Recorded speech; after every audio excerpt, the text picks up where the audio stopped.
I'm Dr. Lamenta Sweetie Conway, and I am the founder and the board president of I Am Able, ABEL Foundation in Chicago, where we're raising our next generation of healthcare heroes.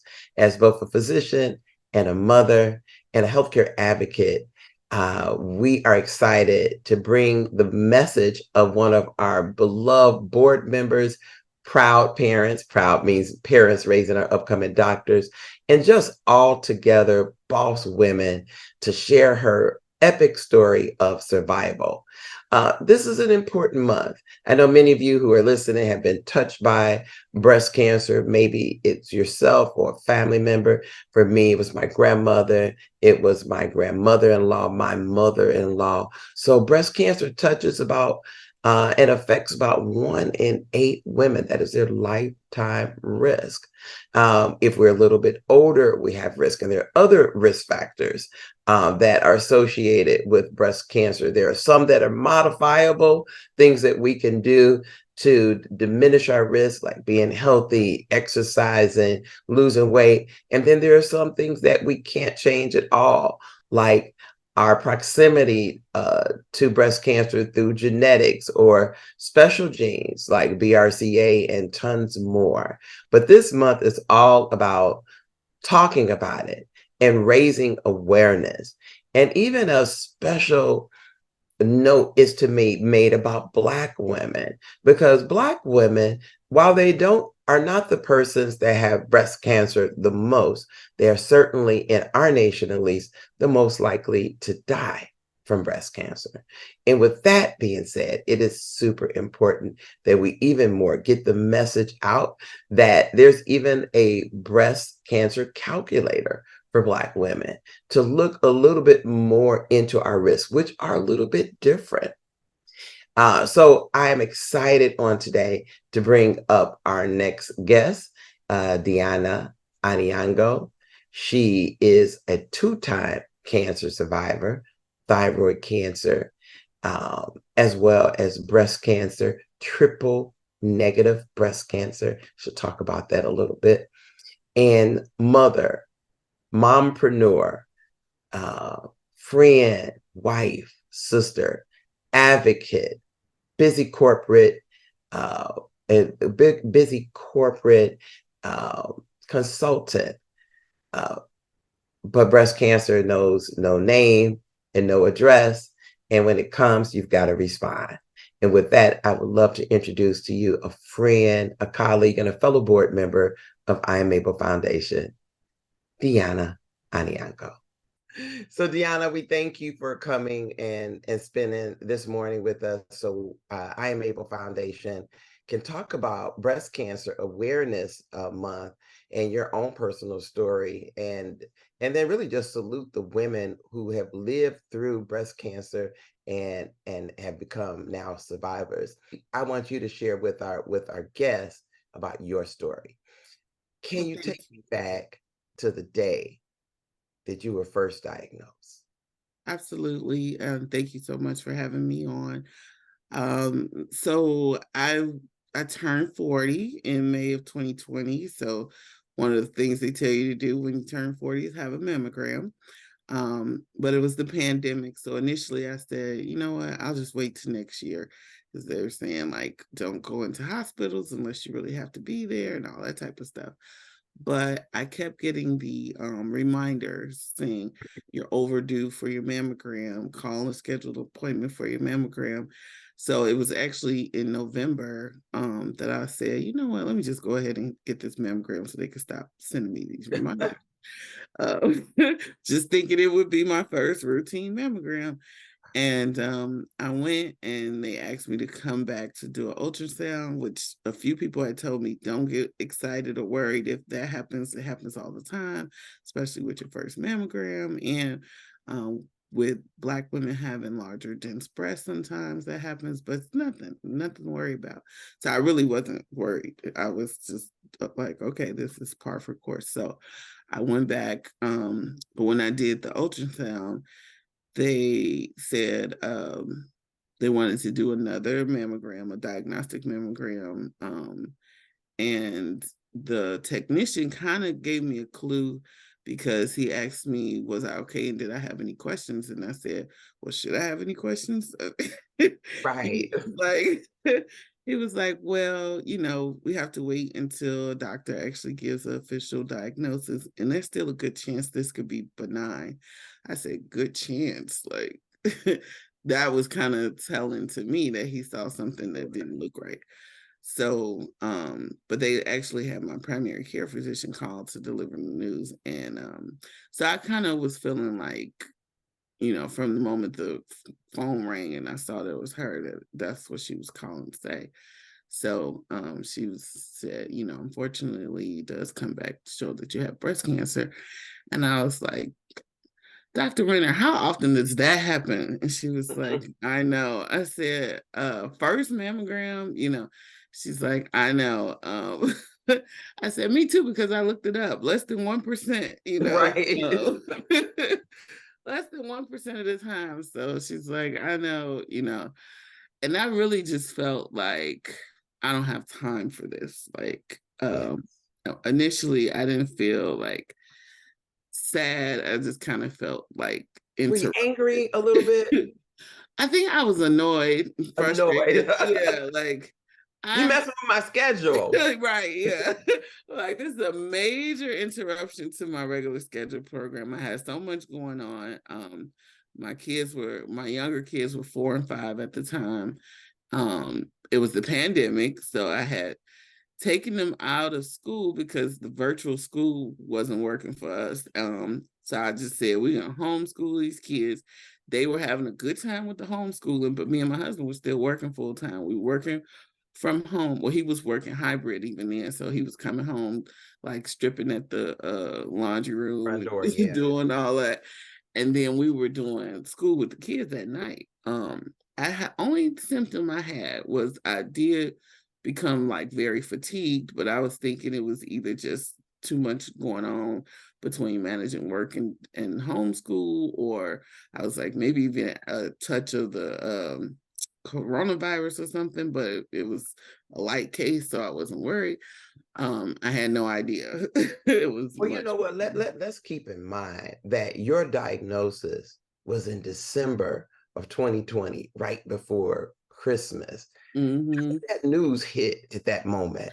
I was like, I didn't want to be the one to like ruin the holiday, Yeah. spirit for everybody. Wow, typical women worrying about how you're gonna ruin the holiday for somebody.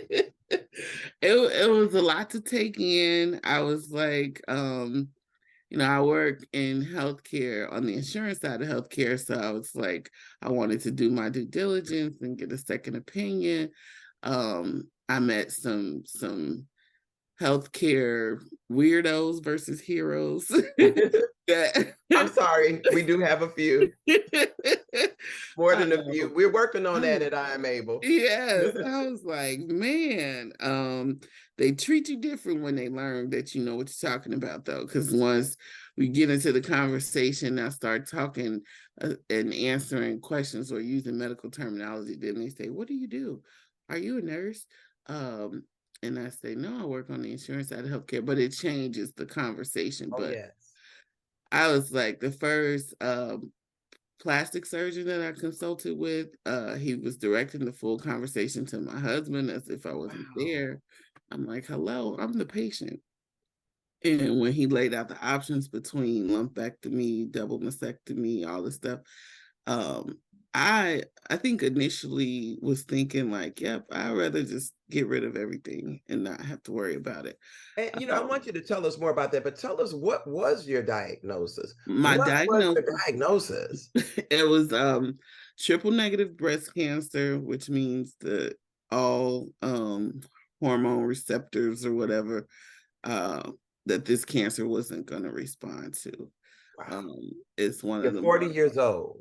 40 years old, one of the most aggressive forms of breast cancer, and the high incidence of reoccurrence in the first 5 years is another thing that's prevalent with triple negative breast cancer. Not a lot of options in terms of treatment and things like that.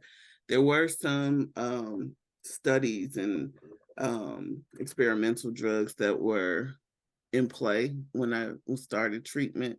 So one of the things that happened was, like I said, I went for a second opinion. I had my diagnosis was at Loyola, and then the first round of second opinion that I sought out for was through Best Doctors, but that experience was horrible. And I have some question you about medicine and your experience there. So the best doctors weren't quite the best. I They got were not the best at all. And I was like, man, I felt like it was an eye-opening experience because Best Doctors is one of the programs that we had also often put in place for clients.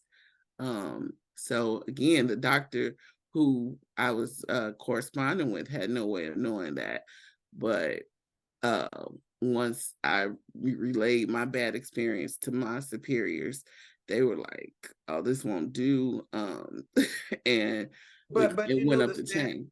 the sad thing about that is that other people who don't have that savvy and don't have those resources don't get a chance to navigate a better pathway for them like you did. Yeah. And that's a real story. That was going to be one of the questions I was going to ask you about. But before I ask you even more about that, with your diagnosis, you were starting with what were the options? What were Mhm. the options that the surgeon was relaying to your husband? Yes, he said, I think you'd be a great candidate for a lumpectomy. That way, you don't have to lose your breast. And I said, but you said with a lumpectomy that I would not only have the 40 weeks of chemo, but another like 40 weeks of radiation. Um, and he said, well, yeah, but um, the outcomes are basically the same between having surgery and having chemo and lumpectomy. It's just that you have to do the radiation. You would have to have more scans. Like we probably start scanning you every 6 months for the first 5 years. To me, it sounded like a lot more maintenance with the. Right. And do you feel that that perspective, and even though I know women may have a variety of ways that they might approach their options, from your perspective, how did it feel coming from this male doctor, uh, uh, from his perspective that you would naturally want to save your breast? No, not every woman wants to do it. What did that feel like hearing this from this man? Right. I was like, okay, well, this because I'm like, this is the way I heard it. This process, we talking at least 40 weeks plus downtime for whatever surgery. Um, I was looking at what is the fastest route to get me back to my regular scheduled program. Yes.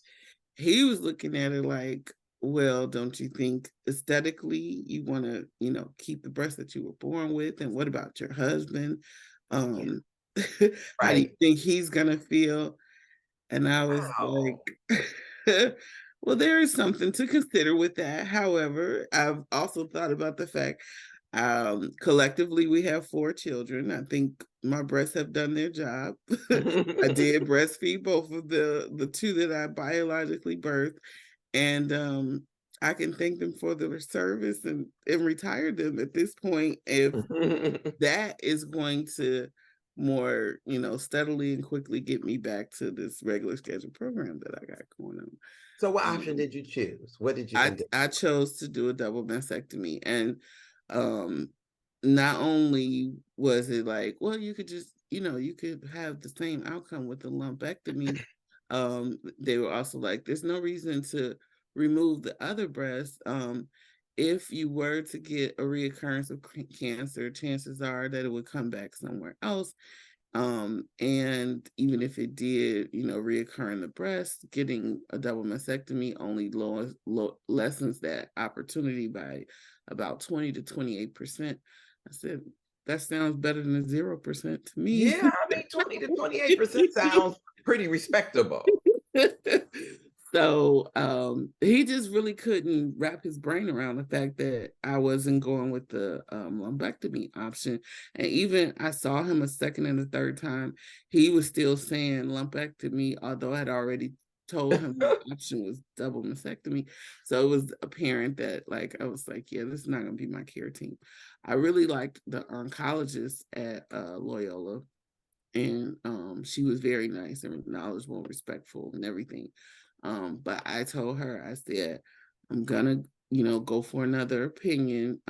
If it were you, where would you go? Or if it was someone in your family, where would you go for a second opinion? And I believe you told me to ask that question, like ask her where would she take her Yeah. mom, or where would she go for herself. Right. And she basically broke down the various institutions in Chicago. She said the great thing about Chicago is you have a lot of learning institutions, teaching institutions.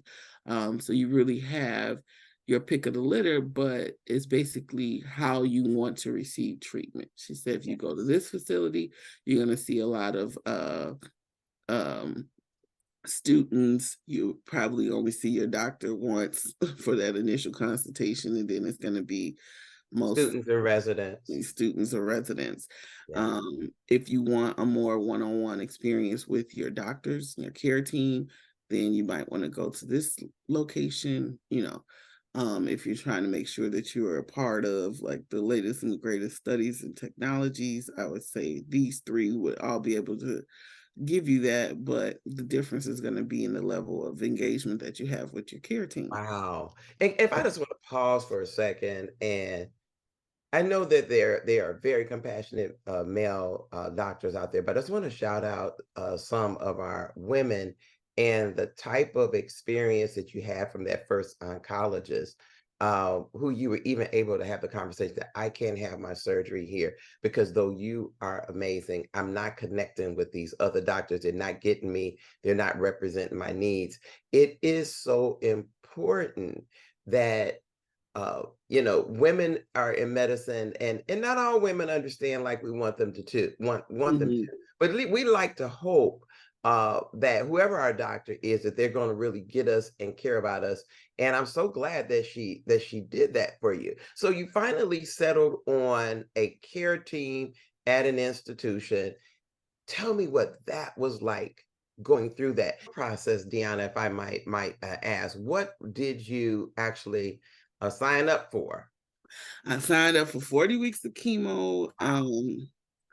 And the double mastectomy, and they told me if I had a good response to chemo, and no evidence of disease post surgery, then I wouldn't have to deal with the radiation, nor would I have to do the every 6 month mammograms, because there would be nothing to mammogram Mammogram, yeah. on.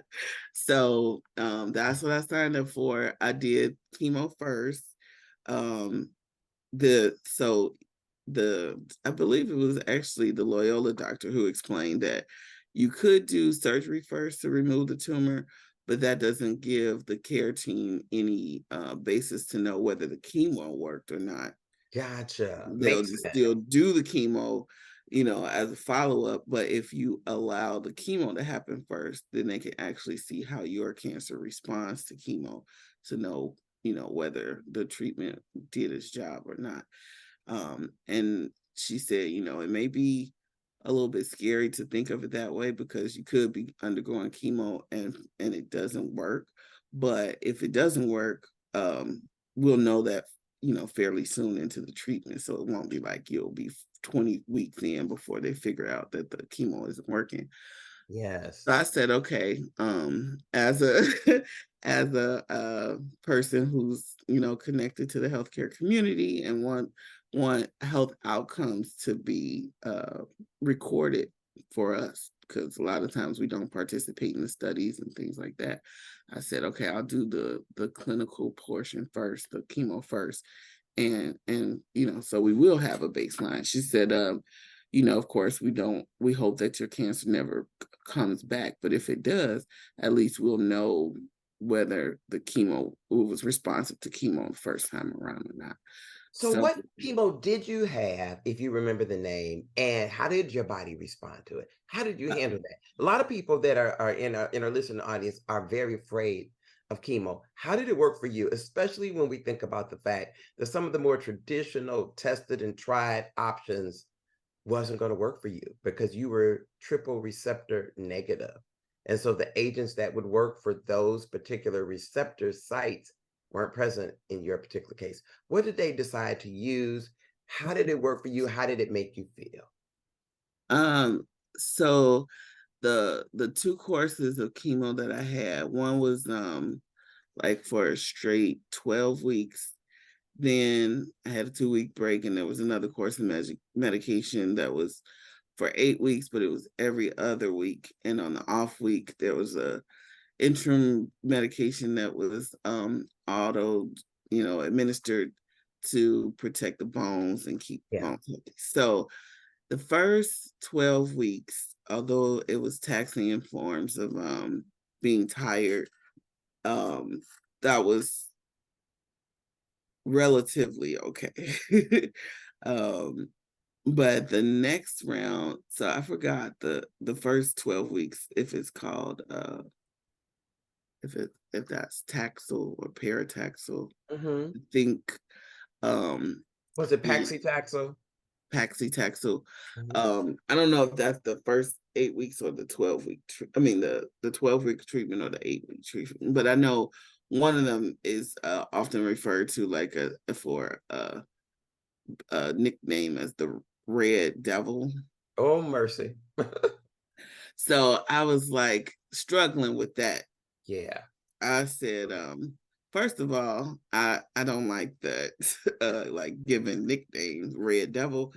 We That don't does want devil in any of our right. I'm like, that medications. doesn't sit well or sound well to the person who has to get this medication. So um I think I took a lot of whatever was being told to me, like, this is what you have to do, this is what you're gonna experience. Like, it's just something I have to do. Like, what's the option to not do it? Which I did ask in the beginning. So what if I just didn't do chemo? And the surgeon at the University of Chicago, who was the reason why University of Chicago got my business as their Yeah. patient, because she was really thorough and kind. She was the first person of their care team that I met.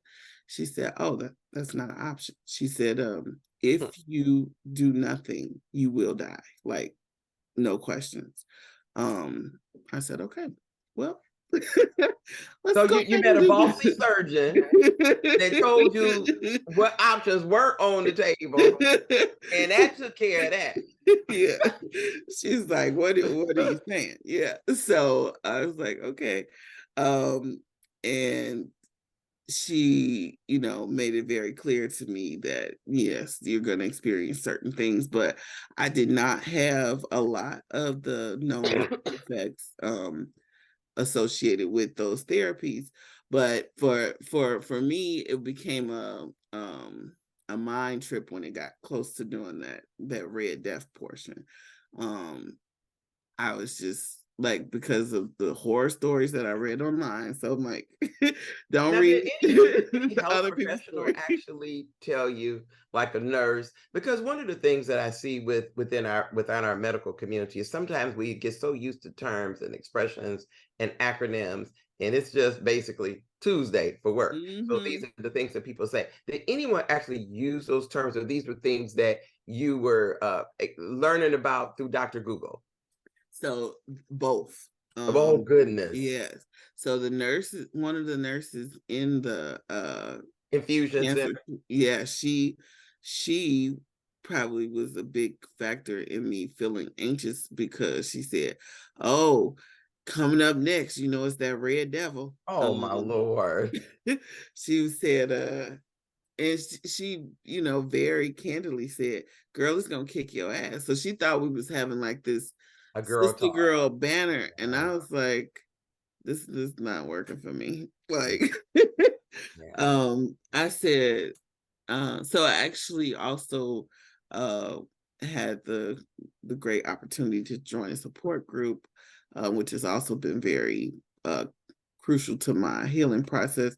It's the Tasha C. Joyner Foundation. So some members of the Tasha C. Joyner Foundation are actually a part of the staff at University of Chicago. And I told them I wasn't looking forward to it. I said, it's bad enough that I have read stories about how some people couldn't even tolerate the red devil and, had to stop their treatment and things like that. And I said, then the nurse, she's thinking we're having this sister girl moment, but Yeah. really she's causing another level of anxiety. And they were like, okay, we got you. I don't know who they talked to, but what the day that I started the course of that medication, they had two different nurses. They took me to like one of the bigger infusion suites, like made everything really comfortable for me. It was during COVID, so you couldn't have family members in the Yes. infusion center with you, but one of the nurses stayed with me. Like they really rolled out the red carpet as much as they could. But again, oftentimes I feel like these are privileges that I have had that others may not Oh, have. yes. Yes. Um, and it was difficult. I experienced a new level of fatigue that I didn't even know could possibly exist. And I just was really, weak during that time. I did also have to get like iron infusions, and I had, complications with the port that they deliver the chemo through. So like all of those things, it makes it harder to walk into the infusion center every time knowing that there could be, something else. To And expect a new surprise. yeah, Deonna, how many of those did you have to have? 8. 8 of those. I just want to take a moment though for those who are listening because they may have subtly missed it, but you talked about advocating for yourself. This lady meant no harm, but at the same time, and we'll talk about that in just a moment too. The words that she was speaking the terminologies, they didn't disarm you or make you feel more comfortable. They actually made you feel more afraid. And you took a moment to advocate for yourself and say, hey, this is not working for me. And you spoke up. What would you tell women about speaking up for themselves? I was throughout this journey, there were many times that I definitely had to speak up for myself. Otherwise, you simply won't be heard. Yes. And what you have to realize is when you're dealing with a critical illness or even a non-critical illness, that these people that are assigned to you as a part of your care team are there to provide a service. So just like in any other service industry, things won't change, things won't get made better if you don't provide feedback. And I think often people feel that they don't have a voice or they can't say anything when it comes to their healthcare, but absolutely you can. And if you are the person who is the advocate for someone else, it's important that you speak up on their behalf for Yes. those who cannot. Um, one of my children is diagnosed with autism, so I also have learned to be his advocate and his voice when Yes. he can't speak for himself. But otherwise, unfortunately, in some instances, it will be people thinking that you're just talking above your intelligence level, whether it's people who are, meaning no harm, but just being unprofessional at the same time. If you don't provide that feedback, and They may not know. Yeah. they may not know. Yeah. I'm sure the nurse who meant no harm had no idea how I was For feeling. sure. Yeah. Right, but that Um, is a part of your healing, and I think as women, especially Black women, where we're so used to making ourselves small and shrink, we won't necessarily stand up for ourselves. I mean, women do this in general, but speaking as a Black woman, even as a physician, I have to fight against shrinking as well. People don't believe that's a reality, so I applaud you for standing up because that's your health. And that's actually how you probably were able to survive. That change in course changed the way your therapy went. And yeah. something that had just really made you so afraid, you now had the opportunity to approach it with more confidence. And I feel like in our illnesses, we have to be able to get that kind of support, in order to make it. Can you tell me about what was your darkest day? I think one of the darkest days was after having had the hair loss, Yeah. the double mastectomy, the like feeling like just everything had been stripped away. Yeah. I had got to the point where I really didn't like walking past the mirror. I didn't like the image of myself. Like, to me, I did not look like me. I'm like, who is that? You know? And it's not about vanity, but I Yeah. think a lot that comes along with, womanhood and femininity and all of that, is how we present ourselves and having the ability to feel like, we can put our face on, or um and just like feeling like completely stripped away of everything that I was used to, and feeling like, so I think a lot beforehand too, I was like, how is this going to play out? Like, are my children going to be afraid of me when I no longer look like what they're used to seeing every day? Um, how's it going to resonate with my spouse? So I did feel that, not to the degree of the surgeon who's like, but you should just keep your breast for the sake of your husband. So But everybody else will feel better about it. yeah, yeah. Um, but having that moment of the reality of the ugliness of cancer, Yeah. was one I and like being conscious in the moment of avoiding the mirror. Like, Yes. Wow, that's powerful. What was your most empowering moment? my most empowering moment, I would say I have had quite a few, Yeah. and it's largely because of the support that I had around me. But Yes. one of those empowering moments actually came on the heels of my youngest child, who's was 4 at the start of this thing. She really, no, by the time I started treatment, she had made 5. She really was hands on and like really wanted to be in the trenches with me. And at first, I was, not sure how to even communicate with her what was going on, but she was right there, like up close and personal, as my husband was Oh. providing all the wound care and everything. And Oh, wow. and one day she We have a space for her and I am able, by the yeah, way. she already has her little white coat and her Oh my goodness. scrubs. So she said she was always helping like handing supplies. But one day she put some gloves on and she wanted to like pack wounds with my husband. But at first he just still had her like handing the gauze. But after that day, she like ripped the gloves off angrily. Like, I don't even know why y'all let me put these gloves on. Y'all didn't let me Y'all do wasting my anything. time. Right. Let me show you my credentials over here. And she kind of stormed out the room. So I was like, next time, at least let her like rub alcohol swab on something or Yeah. something. But the next day, he really allowed her to pack and unpack the wound with him, like he was doing hand over hand. I was a little nervous, like this might hurt, but he was very slow and steady and gentle with her.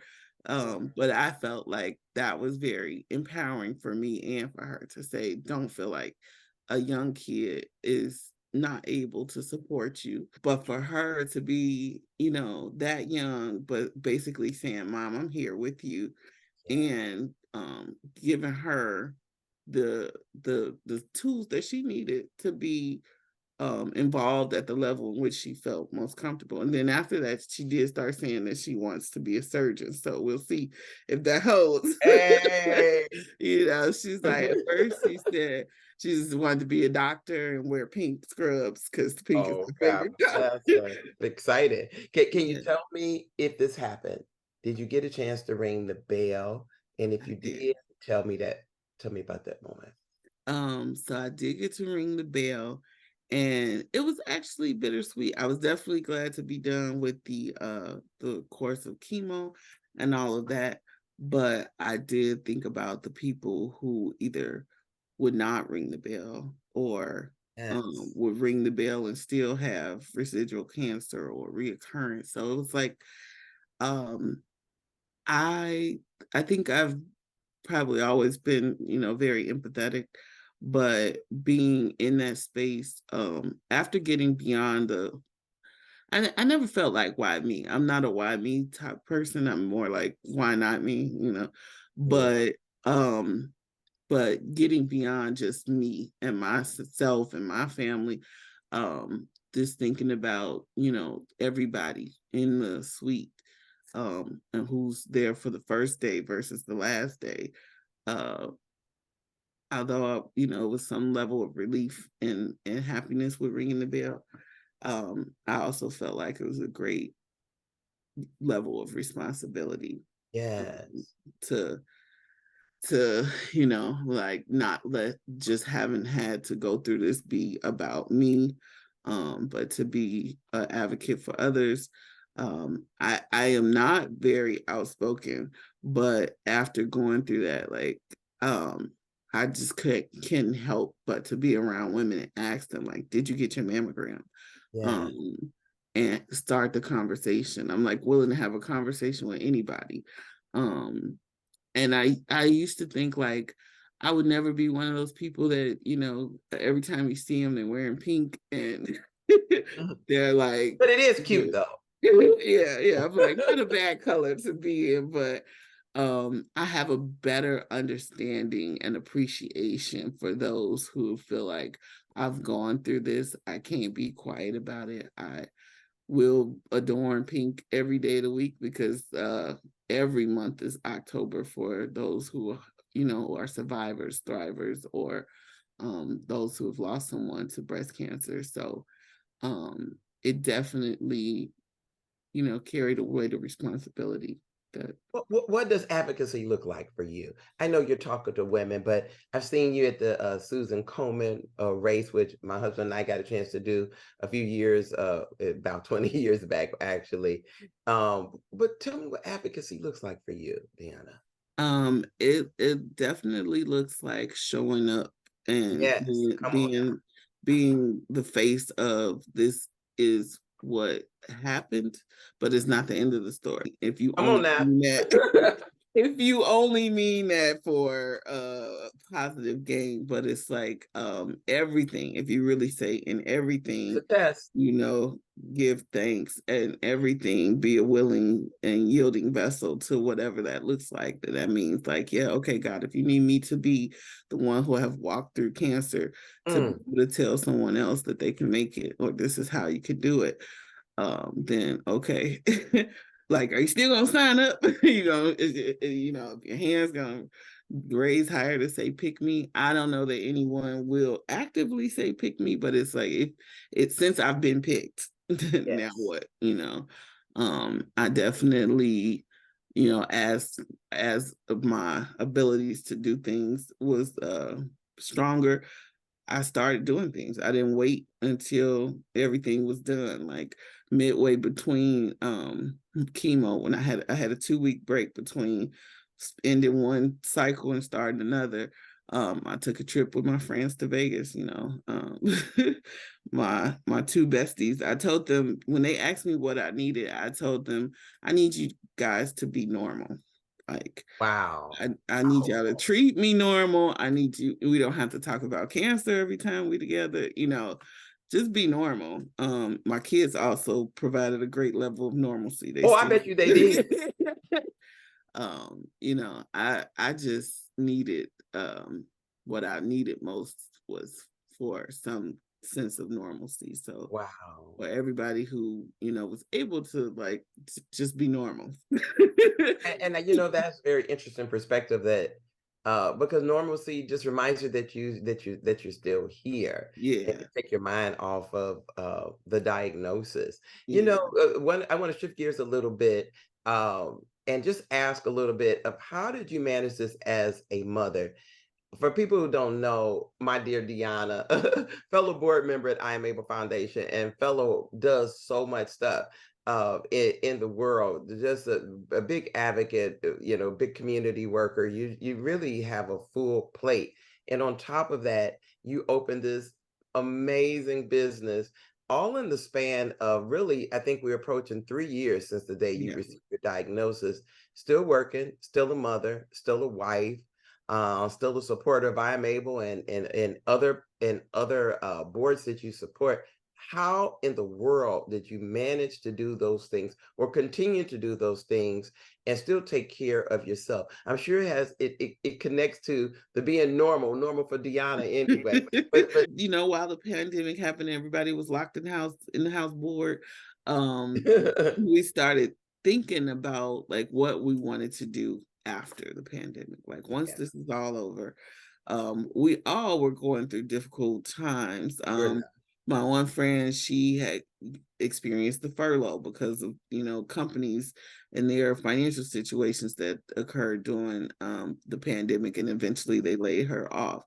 My other friend, she lost her husband unexpectedly at the age of 39, Oh, wow. just a little before the pandemic and my diagnosis. He passed away in 2019. Yes. I also lost my father in 2019. So we were Yes. we were coming out of this cycle of grief and loss, and like, okay, what can we do to lift ourselves up and feel better? And one of the things that we had all talked about was, entrepreneurship. And we decided to, brainstorm and figure out what type of business we wanted to run. So eventually we landed on the coffee industry. We started selling coffee online, and now we've opened up our first brick and mortar space, Cafe Coco Latte, which is housed in Water Tower Place. And it's been a How do you great, sell coffee online? because we sell the bags of grounds and beans. So you can order it and get it Mm, shipped to you and make coffee at home or gotcha. whatever. Yeah. So um, so we started that in September 2022. Um, and yeah, it's been great. It's been a lot of fun. It's a lot of hard work. So I do work 7 days a week. I still work my corporate job full time, in addition to the cafe, in addition to being a mom, wife, and all those things. It is definitely a lot. Uh, but I feel like I wouldn't have it any other way. I initially felt like I lost 7 months when I was down and out of work and in recovery and all that. Another big thing that I haven't mentioned that is helpful, that everybody in the Black community need to let go of the stigma of, is therapy. I did have therapy. The medical community actually kept recommending therapy as a part. Like, this is a major illness. This is a critical illness. There's a lot to unpack and go through. Like, you should be talking to someone to maintain your mental health. And I didn't start that right away, but when I did, not only was it helpful to deal with the diagnosis, but there were things I needed to talk about that I didn't realize before we even got to the diagnosis. So, when you're just used to being that strong person and keep going and, just pushing through things, you could be neglecting your mental health. So Yes. before we even got Point. to talking about cancer, it actually spent the first couple months talking about grief Mm, and dealing with the loss of my father. And there was a lot of guilt and everything, and that I felt behind that. Like, did I make the right decisions with his treatment? yes. Should he have been at that facility? Should I have taken him out of the nursing home sooner? Like, all of those things that's a whole nother topic about the neglect and abuse that goes on in the nursing homes. And so there was a lot, to be unpacked to even get to dealing with that diagnosis. But therapy was, something that I needed and didn't realize. It's something that for sure doesn't seem to be celebrated in Mhm. or taken on in our community. Deonna, you are a extremely strong woman, and your story is just so inspiring.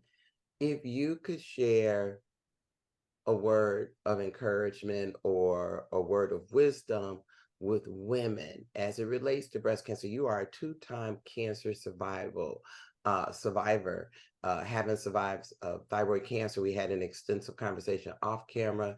That's something that both of you and I share.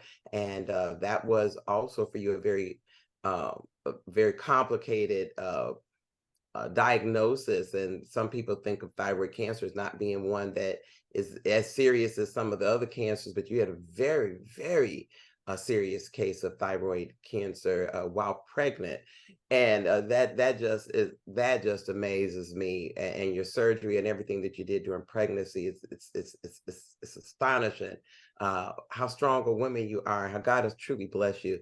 But what words of proclamation, wisdom, encouragement that you want to share with women today who may be listening to us, and maybe especially even Black women, because our stories, even though they're definitely in common with other women, there's some things that are very unique about us. What would you share? Yeah, I would say one, I know we like to take care of everybody else, but you can't take care of anyone if you're not here. So you have to start taking care of yourself, listening to the signs that your body gives, and following the recommendations in terms of preventative care. Like early detection and diagnosis definitely saves lives. So if you are 40 or above, have never had a mammogram, go get your mammogram.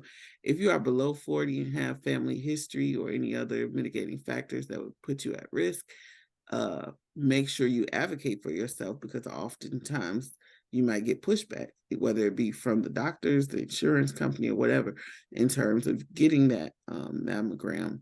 But if you need help with that, reach out because there is an effective way to make sure you get what you need. Be that advocate for yourself and someone else if you need be, if you have elderly parents or other members of your family who need someone to be their advocate, and realize that medical health care is a service. Therefore, you have choices. One of my friends did say, if I had such a diagnosis, I probably would just do whatever the first doctor told me to do, Oh, because Lord.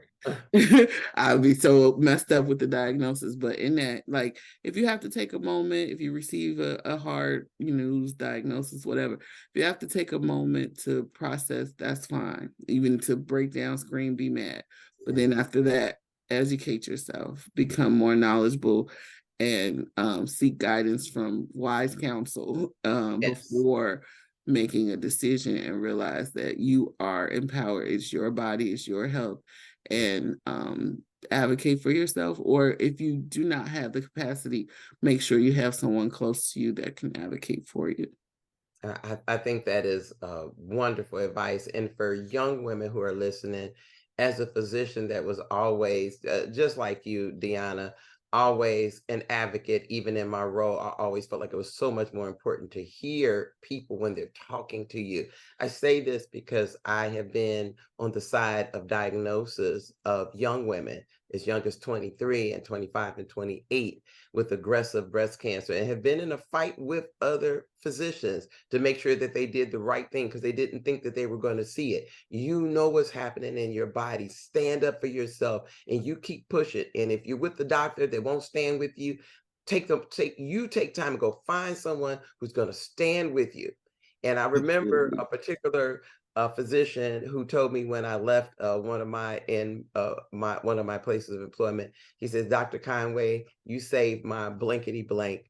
He said, "Because you pushed me to do something that I didn't think I needed to do." He said, "I want to thank you. I want to thank you for that, because it would have been a misdiagnosis because I was constantly pushing it back. Nope, nope, take it back, take it back, take it back. Did you touch her? It's there." Mm-hmm. I mean, like, for real, this is not hard, you know. Right. So I love those words, but I definitely want to encourage young women to pay attention as well. And yes, 40 is the typical screening. However, sometimes breast cancer can visit us so much sooner. So make sure Yeah. you stand up. I do want to, since I Am Able Foundation is raising our next generation of healthcare heroes, you know, one of the things that is a big push, and I think you know this about me, for I Am Able Foundation, is to raise compassionate physicians, the kind of doctors that you want to see and Yeah. not the kind of doctors that you're stuck with. Right. And so that is a big thing to us. You know, I teach young doctors, go into the room, sit down, pull up a chair. Don't talk standing over people and talk backing out of the room. You know, that's going to cost something, you know, because it's going to take you more time, but that Mm-hmm. is so important. I'm listening to your whole story, and I want to know 2 or 3 words of advice you might offer to future doctors and even current doctors and healthcare people about how to deliver compassionate care around bad news in particular. Um, What do we need to know and fix in medicine? yes. Please be kind, be courteous, listen to your patients, and deliver the message the way that you would want to receive the message. If it were you or your loved one, how would you want to be handled? Take away the work aspect and just be human, but a humanistic approach to it. And even if I think sometimes it's hard for young doctors to get the words out, but if you are sincere, like really what's from the heart reaches the heart. So if you just take a beat, take a deep breath, and compose yourself and be human and not try to be so removed from the situation, that will resonate with your patients. All right. Well, thank you very much. And I hope our young people hear that. Deonna, we want to thank you for being my special guest on today Thank you. as we honor women and as I Am Able Foundation goes pink, which I also love. I often wear my pink pretty often as well. So, but thank you for celebrating us. I know you have celebrating with us. I know you have a very busy day ahead of you, but I Am Able Foundation is committed to making sure we get messages out that close healthcare equity gaps in all communities and definitely underrepresented and underserved communities. So thank you for helping us to share your story of empowerment. I'm Able Foundation is here to support you. I am always personally here to support you. And thank you so much. Thank you, and thanks for having me. All right.